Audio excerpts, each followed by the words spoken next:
ఇప్పుడే రాధా మూవీ చూశాను. Sharwanand is every time he tries to come up with big movies మీద వద్దామని ట్రై చేస్తుంటాడు. బిగ్ మూవీస్ వద్దామని ట్రై చేస్తుంటారు. అట్లాగే మూవీస్ కూడా హిట్ అవుతుంటాయి. సో అదే లెవెల్లో ఈ మూవీకి వచ్చాడు. He is good. టైం పాస్ అయిపోతుంది మూవీ. ఫుల్ ఎనర్జీ ఉంది శర్వానంద్లో మాత్రం. పోలీస్ గెటప్లో బాగున్నాడు. ఫస్ట్ హాఫ్ కొంచెం అలా అనిపించినా కానీ సెకండ్ హాఫ్కి వచ్చేసప్పటికి మాత్రం కొంచెం కామెడీ ప్లస్ ఎంగేజింగ్ మూమెంట్స్ ఎక్కువ ఉంటాయి అనమాట. సో శ్రీకృష్ణ లీలలు ఈయన మోడర్న్ వేలో చెప్పడానికి ట్రై చేశాడు అనమాట.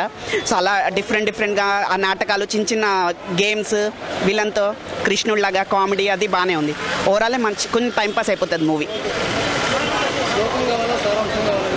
శ్లోకం కావాలా సారాంశం? మొత్తం శ్లోకం చదివించి సారాంశం కూడా చదివించారు మొత్తం అందరి చేత.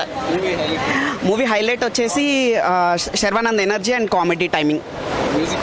మ్యూజిక్ సాంగ్స్ యావరేజ్, బాగా ఎంగేజింగ్గా ఉంది. ప్లెజెంట్గా ఇంట్రెస్టింగ్, అది ఎంగేజింగ్గా ఉన్నప్పుడు ఎంగేజింగ్గా. బ్యాక్గ్రౌండ్ మ్యూజిక్ చాలా బాగుంది. కామెడీ అయితే ఫుల్ ఉందండి. మంచిగా నవ్వుకోవచ్చు. ఫుల్ మంచిగా ఎంజాయ్ చేసుకుని నవ్వుకోవచ్చు. బాగా కొంచెం టైంపాస్ అయిపోతుంది మూవీ. అట్లా చూడొచ్చు.